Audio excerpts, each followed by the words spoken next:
파리입니다. 오늘은 한국 이야기입니다. 그 중에서도 한국 유학생들 이야기를 해보겠습니다. 프랑스는 지난 10년간 한국 유학생이 50% 넘게 늘었습니다. 다른 나라도 다 이렇게 늘었을까요? 아닙니다. 미국은 39.2%가 줄었습니다. 심지어 중국은 79.6%나 급감했습니다. 일본은 거의 제자리 걸음 수준인데 조금 줄었습니다. 지난 10년 사이 미국과 중국, 일본은 유학생이 줄었는데 왜 그럼 프랑스만 이렇게 크게 늘었을까요? 여기 유학원 학생들을 만나보면 가장 큰 이유가 두 가지가 있습니다. 하나는 거의 무상교육에 가까울 정도로 싼 학비입니다. 다른 하나는 국적을 가리지 않고 지원해주는 주거 지원금입니다. 프랑스는 어디에서 왔든 상관하지 않고 일정 서류만 내면 주거 지원금을 줍니다. 파리 집값이 워낙 살벌한 수준이라서 집값이 부담스러운 곳입니다. 하지만 월 최고 350유로까지 매달 정부가 주거 지원금을 지원해줍니다. 지금 환율로 따지면 60만 원쯤 됩니다. 학생들이 쓰는 대학가 주변 원룸 시세가 월 1000유로 안팎입니다. 보통 유학생들은 원화로 월 100만 원에서 150만 원 정도 사이 방을 쓰고 있는데 최대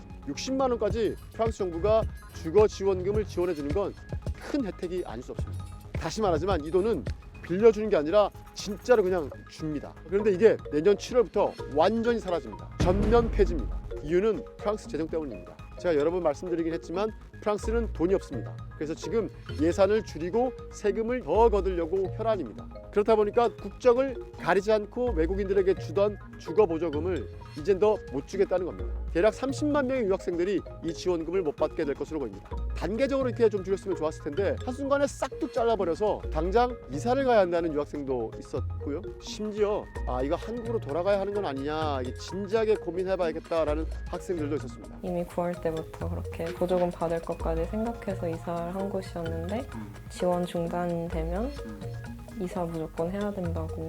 또 하나의 프랑스 유학의 장점, 제로 수준 학비입니다. 인문사회 계열에선 유명한 프랑스 1대학 빵떼옹 소르본 대학이 있는데 이 대학은 1년 학비가 30만 원입니다. 한 달에 3만 원이 안 되는 수준입니다. 거의 무상이나 마찬가지인 겁니다. 그런데 이 대학이 내년부터 등록금을 올립니다. 16배, 490만 원입니다. 프랑스와 EU 학생들은 그대로입니다. 그런데 한국 같은 비이유권 학생들만 등록금을 올립니다. 물론 한국 대학도 이 돈보다 더 받는 대학들도 허다합니다. 그리고 영국, 미국과 비교해보면 매우 저렴한 수준의 등록금이라고도 할 수 있습니다. 하지만 학사, 석사, 박사까지 생각하면 올라간 등록금이 결코 적은 돈이라고 할 수는 없을 겁니다. 특히 스스로 유학비를 벌어서 온 학생들 같은 경우에는 정말 날벼락 같은 소리일 겁니다. 실제로 여기 유학생들 중에 등록금이 이렇게 한꺼번에 올라가면 중도 포기를 해야 하나 고민이 든다는 학생들도 있었습니다. 15배, 16배가 갑자기 오르는 거잖아요. 학사를 끝내고 석사, 박사까지 하고 싶다고 생각한 경우에 그 계획에 지장이 있을 수밖에 없는 것 같아요. 프랑스 대학 중에는 이미 등록금을 올린 것도 있습니다. 아직 여전히 무상 수준인 것도 있고요. 하지만 1대학 빵떼옹 소르본 대학의 상징성이 있습니다.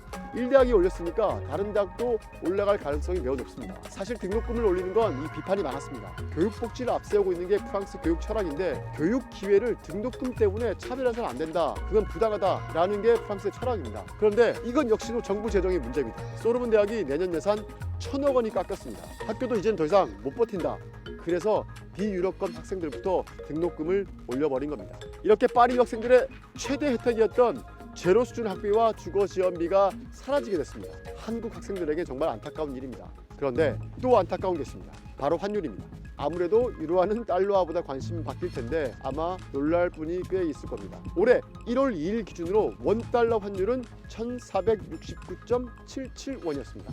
같은 날 원유로는 1508원.57원이었습니다. 자, 이게 이번 달 12월 12일 기준으로는 어떻게 됐을까요? 원달러는 1474원.91원입니다. 유로는 1731원.62원이 됐습니다. 연초 대비 달러는 0.35%가 올랐고요. 유로화는 무려 14.8%나 치솟았습니다. 제가 여기에 8월에 왔습니다. 처음에 환전을 좀 많이 하지 않은 걸 지금 땅을 치고 후회를 하고 있습니다. 말이 15%지 유학생들은 아무것도 안 하고 똑같이 돈을 쓰고 있는데 연초에는 100만 원이던 게 지금은 115만 원을 내야 한다는 겁니다. 내가 아무것도 잘못한 게 없는데 15만 원을 그냥 더 내게 생긴 겁니다. 안 내던 학비도 내야 하고 꼬박꼬박 받던 주거 지원금도 사라지고 거기에 환율은 쉬지 않고 치솟고 있고 진짜 유럽으로 유학 나온 한국 유학생들은 이번 겨울 유난히도 씁쓸하고 추운 날을 보내고 있습니다. 문제는 프랑스 재정은 다시 예전으로 돌아갈 기미는 보이지 않습니다. 그리고 환율도 언제 예전으로 돌아갈지 장담하기 어렵습니다. 그러니까 지금 유학생들이 겪고 있는 이 어려움은 앞으로도 계속될 가능성이 높다는 겁니다.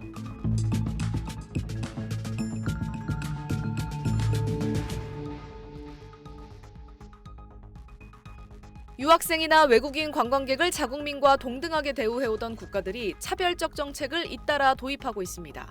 유학생에게만 학비를 올리거나 관광객에게 세금을 더 걷는 식입니다. 유로뉴스 등에 따르면 프랑스 예산당국은 최근 모든 유학생에게 지급했던 주거 보조금을 내년부터 전면 중단하고 EU 외 국가 출신 학생들의 등록금을 대폭 인상하겠다고 밝혔습니다. 파리 제1대학 등 일부 국립대학은 비EU권 외국인 학생 등록금을 기존의 16배 인상하기로 했습니다. 스위스와 일본도 유학생 보조금 감축에 따라 2027년부터 외국인 학생에 대한 등록금을 인상할 방침입니다. 캐나다도 이달부터 학생 비자를 포함해 각종 비자 수수료를 인상했습니다.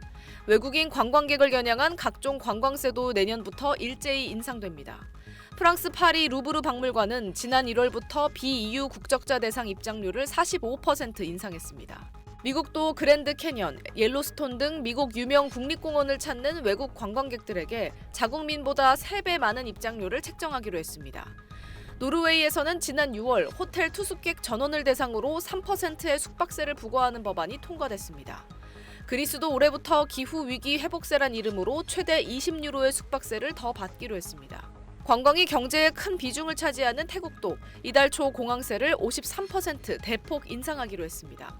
이를 두고 경제 성장이 둔화하고 자국 내 졸업생들이 취업난을 겪으면서 화살을 돌릴 희생양으로 유학생, 관광객이 표적이 되고 있다는 하버드대 케네디 센터 학술지의 분석이 나오기도 했습니다.